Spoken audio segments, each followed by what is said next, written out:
آداب، میں ہوں وسعت اللہ خان، میرے ساتھ ہیں شاہ زیب جیلانی۔ آج 14 اگست ہے۔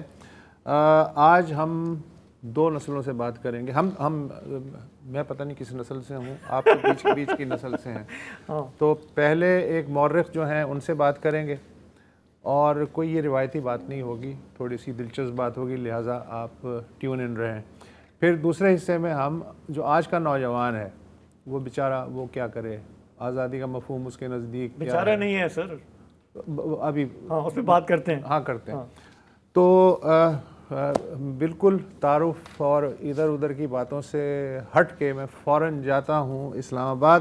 قائد اعظم یونیورسٹی کے ایک مورخ ہیں، شعبہ تاریخ سے وابستہ ہیں، پروفیسر الہان نیاز صاحب۔ الہان نیاز صاحب کو شاید آپ نے ڈان کے ایڈیٹوریل پیج پہ بھی اکثر پڑھا ہو، جو ان کے تجزیے ہوتے ہیں۔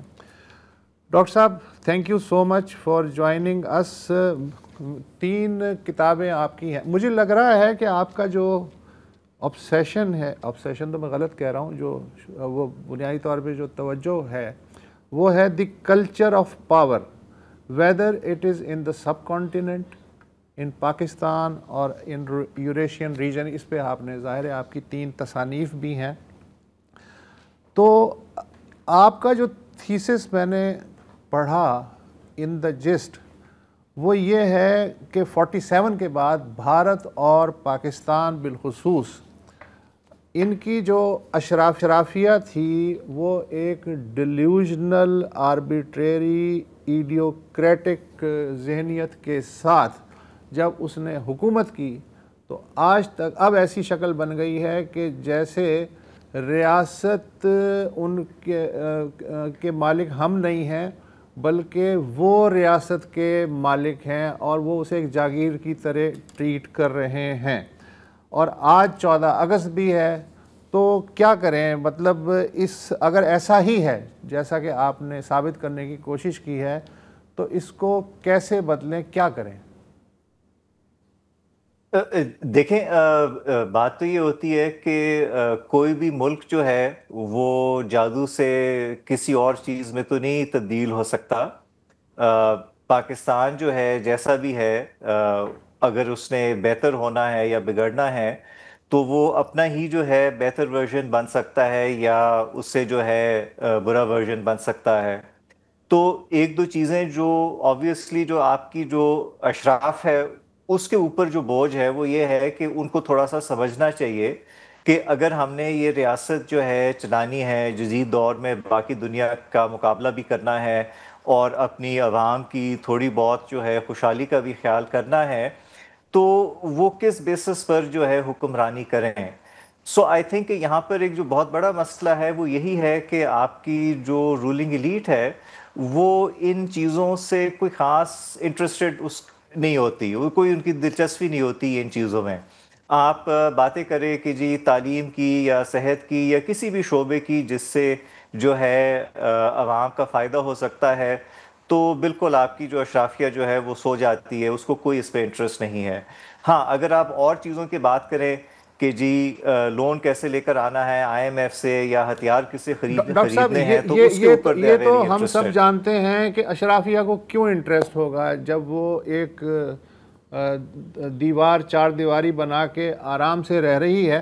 مجھے کوئی ایسی مثال چاہیے، ہم جو کہتے ہیں نا کہ اشرافیہ یہ کرے، اور اگر اشرافیہ کو درد، پہلی بات ہے کہ اشرافیہ کو دردی کیوں ہو، کوئی ایسی مثال ہے دنیا میں کہ وہاں کی اشرافیہ کو درد تھا تو اس نے ملک بنا؟ دیکھیں، اگر آپ یہ بات کرتے ہیں کہ عوام کی خوشحالی کی اگر آپ سے بات کر رہے ہیں تو آپ کے سامنے پچھلے کوئی 30-40 سالوں میں جو بہت بڑی مثال ہے وہ چین کی ہے، جہاں پر بے شک ایک جو ہے ڈکٹیٹرشپ ہے، کمیونسٹ پارٹی کا 1 پارٹی سسٹم ہے، مگر انہوں نے اپنی جو عوام ہے اس کے جو سبسٹینٹیو رائٹس ہیں، اس کی جو خوشحالی ہے اور جو ان کی صنعتی انقلاب ہے چین کا، وہ وہاں پر سارا کچھ وہ لے کر آئے ہیں آپ کے آنکھوں کے سامنے پچھلے 40-50 سالوں میں۔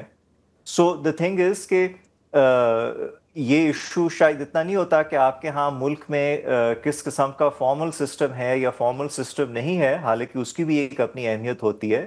بات یہ ہوتی ہے کہ آپ کے ہاں جو بھی رولنگ ایلیٹ ہے، جو بھی طبقہ ہے جس کے پاس یہ اختیار ہے، کیا وہ اس قابل ہے اور کیا وہ سمجھنے کے قابل ہے کہ ہم نے آگے جا کر کیا کرنا ہے؟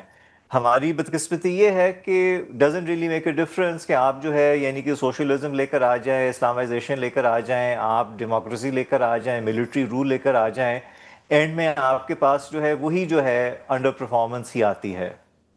اچھا ڈاکٹر صاحب، میں چاہ رہا ہوں کہ آج کا دن باہر جس طرح سے سیلیبریٹ ہو رہا ہے، ہم ہر سال دیکھتے ہیں کہ یہ جو نوجوان کی ہم بات کرتے ہیں وہ موٹر سائیکلوں پہ باہر گھوم رہے ہیں، فیملیز گھوم رہی ہیں، پاکستان کا جھنڈا لہرا رہے ہیں، خوش ہیں، ٹریفک کے جو رولز ہیں وہ توڑ رہے ہیں۔ یہ ہم ہر سال دیکھتے ہیں کہ یوم آزادی جو ہے ہماری قوم، ہمارا عام آدمی، ہمارے عام لوگ اس طرح سے مناتے ہیں۔ بے شک ٹی وی چینلوں پہ اور ڈرائنگ رومز میں ہم دانشورانہ گفتگو کریں اور ریفلیکشن کریں، لیکن قوم کے لیے یہ ایک سیلیبریشن کا دن ہے۔ وہ کہتے ہیں کہ جی یہ ایک دن جو ہے یہ ہمارا ہے، اور اس دن ہم جو چاہیں گے ہم کریں گے، اپنا دل کھول کے کریں گے۔ میں یہ سمجھنا چاہ رہا ہوں کہ ہمارا آپ کا خیال یہ ہوتا ہے کہ یہ تو عوام وہ ہے جو پسی ہوئی ہے، یہ تو ایکسپلائٹ ہوئی ہے، اس کے ساتھ تو زیادتی ہوئی ہے، یہ کرپشن کا شکار ہے، پھر سب سے زیادہ خوش ہو کے باہر نکل کے یوم آزادی یہ کیسے مناتے ہیں؟ جی دیکھیں، یہ تو آئی تھنک آپ کو تقریباً ہر ملک میں یہ چیز آپ کو نظر آئے گی کہ جن کے پاس ایکچولی کم ہے، جن کے پاس اتنی سہولیات نہیں ہیں، وہ اپنے ملک سے، اپنی زمین سے شاید زیادہ پیار کرتے ہیں اس بنسبت ان کے جن کے پاس تمام سہولیات ہیں، جن کے پاس موبلٹی جی ہے، جن کے پاس بڑے زیادہ آپشنز بھی ہیں دنیا میں بڑھنے کے اور آگے جانے کے۔ تو آپ کو یہ چیز ایک لحاظ سے ایک سارٹ آف پیراڈاکس ہوتا ہے نیشنلزم کا، کہ کسی بھی نیشنلسٹک سوسائٹی میں جو ایلیٹ ہوتی ہے وہ نیشنلزم کو ایکسپلائٹ کرتی ہے اپنی جو ہے پاور کو مینٹین کرنے کے لیے، اور جو اس ملک کی جو عوام ہوتی ہے وہ ایکچولی اس نیشنلزم کے نشے میں آ کر آپ سمجھ لیں اس ملک کی انٹرسٹ کے لیے، ڈیفینس کے لیے، باقی چیزوں کے لیے لڑنے مرنے تک تیار بھی ہو جاتی ہے۔ ایک بریک لیں گے پھر ہم واپس آتے ہیں۔ Welcome back. اس دفعہ ہم نے دیکھا کہ یہ مئی میں جو بھارت پاکستان کی ہاسٹیلٹیز ہوئیں، اور اس کے بعد ہم نے یہاں پہ محسوس کیا، دنیا نے بھی ریکگنائز کیا کہ ہم عسکری لحاظ سے ہم تھوڑا سا ہم نے اچھا پرفارم کیا، ڈپلومیٹکلی کیا، اکنامکلی بھی ہم کہیں ڈیفالٹ کرنے والے تھے، اب ہم تھوڑا سا اسٹیبلائز ہو رہے ہیں۔ تو اس دفعہ تھوڑا سرکاری سطح پہ لگا کہ جوش و خروش زیادہ ہے کہ ہم ذرا بڑھ چڑھ کے سیلیبریٹ کریں۔ 7 دن کی بجائے 14 دن کی، ہاں 14 دن کی، ہاں اس دفعہ تو 1 اگست سے جو ہے انسٹرکشنز تھے کہ آپ اس کو بھرپور انداز میں سیلیبریٹ کریں۔ تو آپ کو لگتا ہے کہ یہ جو سینٹیمنٹ ہے سرکار کا، یہ لوگوں میں بھی اسی حد تک ویسے ہی ریفلیکٹ کر رہا ہے کہ ہم اتنے گئے گزرے نہیں ہیں جیسے ہم سمجھتے ہیں، بلکہ ایکچولی وی کین پرفارم؟ نہیں دیکھیں، جو مئی میں ہندوستان کے ساتھ 4 دن کی جنگ کہہ لیں اس کو ہوئی تھی، تو پاکستان نے بہت اچھا پرفارم کیا، امید سے بہت بہتر پرفارم کیا، اور جو ہندوستانی تھے وہ شاید اس امید سے پاکستان کی طرف بڑھ رہے تھے کہ ہم تو بیسکلی پاکستان کو اس طریقے سے جو ہے ٹریٹ کریں گے جس طریقے سے اسرائیلی جو ہے لبنان کو یا شام کو یا عراق کو یا ایران کو ٹریٹ کرتے ہیں، اور اوپر سے جو ہے ان کا نقصان بھی بہت زیادہ ہو گیا۔ And again it's not simply a question کہ ان کے جو ہے آپ نے رفیل گرا دیے، ان کی جو ایک پوری دنیا میں پرسیپشن تھی کہ ہندوستان جو ہے اس خطے کا چودھری بننے جا رہا ہے اور اس کو کوئی روکنے والا نہیں ہے، تو پاکستان نے یہ دکھا دیا پوری دنیا کو کہ actually that is not the case, کہ ہندوستان کا چلے جو بھی ان کا بڑا اکنامک پروفائل ہے اور باقی چیزیں ہیں، دا فیکٹ از کہ جہاں تک ہارڈ پاور کی بات ہے، جہاں تک ملٹری پاور کی بات ہے، ہندوستان اور پاکستان جو ہے وہ بیسکلی ان کا برابر کا حساب ہے۔ اور کیونکہ پاکستان اتنا چھوٹا ملک ہے ہندوستان کے بنسبت، یعنی کہ آپ جو ہے یعنی کہ اتر پردیش سے چھوٹے ہیں جو ہندوستان کا سب سے بڑا صوبہ ہے، سو اس سے بھی آپ کو جو ہے بہت زیادہ جو ہے پوری دنیا میں آپ کی واہ واہ ہو گئی ہے اس چیز کی وجہ سے، اور الٹا جو ہے پوری دنیا میں ہندوستان کی تنقید ہو رہی ہے کہ وہی لوگ جو پچھلے 20-30 سال سے یہ چورن بیچتے تھے کہ ہندوستان رائزنگ پاور ہے، چین کا مقابلہ کرے گا، اب سڈنلی ان کو جو ہے یہ احساس ہو رہا ہے کہ بھائی جان اگر ہندوستانی جو ہے وہ پاکستان کا مقابلہ نہیں کر سکتے تو انہوں نے چین کے ساتھ جا کے کیا کرنا ہے. تو یہ تو آبویسلی ایک ان کی بوگس سی نیریٹو تھی اپنے ہارڈ پاور کے بارے میں، اپنی رائزنگ سٹیٹس کے بارے میں، جو بہت ہی جو ہے بروٹلی اور ایفیشینٹلی پاکستان نے ایکسپوز کی. اور اگین کیونکہ آپ انڈر ڈاگ ہیں تو آپ کے لیے اتنی بڑی پاور کے ساتھ لڑائی کر کے سمپلی ڈرا بھی کرنا ایک لحاظ سے وکٹری ہے. بالکل ٹھیک ہے. So I think that is perfectly justified ہم کہ یوم آپ آزادی زیادہ کانفیڈنس سے منا رہے ہیں ان لائٹ آف کہ پچھلے چند مہینوں میں جو ڈیولپمنٹس ہوئی ہیں. ایبسلیوٹلی. اچھا، کانفیڈنس تو اپنی جگہ، کانفیڈنس بہت اچھی چیز ہے، لیکن ہم نے یہ دیکھا ہے 78 سال میں 2-3 موقع ایسے آئے ہیں کہ جب قوم ہر چیز کرنے کو تیار تھی لیکن ہم نے اس کانفیڈنس سے کوئی کام ہی نہیں لیا. مثلا 60 میرے بزرگ بتاتے ہیں کہ 65 کے وار کے بعد بھی کچھ اسی طرح کا کانفیڈنس آیا تھا قوم میں. پھر 71 کے بعد ذوالفقار علی بھٹو کی حکومت آئی تو اس نے پہلی تقریر میں جس طرح جوڑنے کی کوشش کی پاکستانیوں کو، اس میں کسی حد تک وہ تھوڑے عرصے کے لیے کامیاب ہوئے. اس جوش کو ہم کام میں نہیں لا سکے. اب یہ جو مئی کا ہم کہہ رہے ہیں کہ ہم نے یہ کر دیا وہ کر دیا، یقیناً جوش ہے، لیکن ہوتا یہ ہے کہ کوئی ہم ایسا ڈیم نہیں بناتے کہ جس میں اس جوش کو اکٹھا کر کے اس کو توانائی میں تبدیل کر سکیں. تو آپ کو لگ رہا ہے کہ یہ موقع بھی اسی طرح ضائع ہو جائے گا جیسے پہلے موقع ضائع ہو گئے؟ دیکھیں، اگر آپ تاریخ کو دیکھیں تو پاکستان کی یہ ہمیشہ ایک خوش قسمتی رہی ہے کہ آپ کو بار بار موقع اس طرح کے ملے ہیں اپنے آپ کو ری انوینٹ کرنے کے اور رینیو کرنے کے. اور اس کے ساتھ ساتھ بدقسمتی بھی رہی ہے کہ آپ کی جو رولنگ ایلیٹ ہے وہ ان اپرچونٹیز کا فائدہ نہیں اٹھا سکی. تو مجھے یاد ہے کہ فار ایگزامپل جب میں اسٹوڈنٹ تھا تو پاکستان نے جو ہے اپنے اٹامک ٹیسٹس کیے تھے اور کچھ دیر تک ہمارا یہ خیال تھا کہ یہ ایک ایسی چیز ہے کہ پورے ملک کو اکٹھا ہونا ہوگا اور آگے بڑھنا ہوگا. But with in matter of a few months وہ جو ایک پازیٹیو سینٹیمنٹ تھی وہ ختم ہو گئی، اور وہی جو چیزیں جو تھی جو ہمارے سیاست کو اور معیشت کو خراب کرتی ہیں وہ سامنے آئیں اور ایونچولی کو ہو گیا. سو آئی تھنک کہ history is in a way kind to Pakistan کہ it keeps giving you chances, and Pakistanis are very unkind to history that we keep giving them up. Professor Ilhan Niaz, آپ کا بہت بہت شکریہ، اس سلسلے میں آپ نے ہمارا ساتھ دیا. ہم لیں گے ایک بریک، واپس آئیں گے تو بات کریں گے کہ ہماری جو موجودہ نئی نسل ہے وہ پاکستان کو کیسے دیکھ رہی ہے، اس کی نظریں مستقبل پر ہیں، لیکن اگر آگے بڑھنا ہے تو ہمیں کیا کرنا ہے. ایک بریک کے بعد. یوم آزادی کا دن ختم ہو رہا ہے، لیکن ہم بات کر رہے ہیں ہماری نوجوان نسل جو ہے وہ اس وقت کیسے اس کو سیلیبریٹ کر رہی ہے، آگے کیا دیکھ رہی ہے. ہمارے ساتھ 2 اسٹوڈیو گیسٹ ہیں. میرے ساتھ بیٹھے ہیں فائق ظفر، پولیٹیکل سائنس کے آپ اسٹوڈنٹ رہے IBA کراچی میں، آپ نے گریجویٹ کیا، آپ اس سال لنڈن جا رہے ہیں، لنڈن اسکول آف اکنامکس. جی آرٹیفیشل انٹیلیجنس آپ کی فیلڈ ہے، روبوٹکس آپ کی فیلڈ ہے. اور میرے ان کے ساتھ بیٹھی ہیں مائرہ ممتاز، آپ ابھی ماسٹرز کر رہی ہیں جرنلزم میں، اور آپ کلائمیٹ ایکٹیوسٹ بھی ہیں، اور ساتھ ہی آپ اسٹریٹ فوٹوگرافی کرتی ہیں. کراچی کی سڑکوں پہ آپ تصویریں لیتی ہیں. دیٹ شوز کہ you are interested in your surroundings. اگر میں چھوٹتے ہی اس سے پہلے کہ میں اور کوئی سوال کروں، میں یہ اگر آپ سے کہوں، ہے تھوڑا سا مشکل سوال کہ اس ملک میں رہتے ہوئے آپ کو 20-25 سال ہو گئے ہیں، you were born here, you were born Pakistani, ہے نا، ہم پیدا ہوئے. تو میں اگر سمپلی آپ سے کہوں کہ بحیثیت پاکستانی آپ کیسے اس کو ایکسپلین کریں گے کہ what does it mean to be a Pakistani? میرے لیے آئی تھنک پاکستانی ہونا اٹس انریئلائزڈ پوٹینشیل. مجھے لگتا ہے کہ ہمارے اندر ایز یوتھ اتنا پوٹینشیل ہے، اور ہمارے اندر اتنی ہمارے اندر وہ ہے کہ ہم آگے بڑھ سکتے ہیں، لیکن اس چیز کو ٹیپ نہیں کیا جا رہا، اس چیز کو ایکسپلوئٹ نہیں کیا جا رہا کسی بھی سطح پر.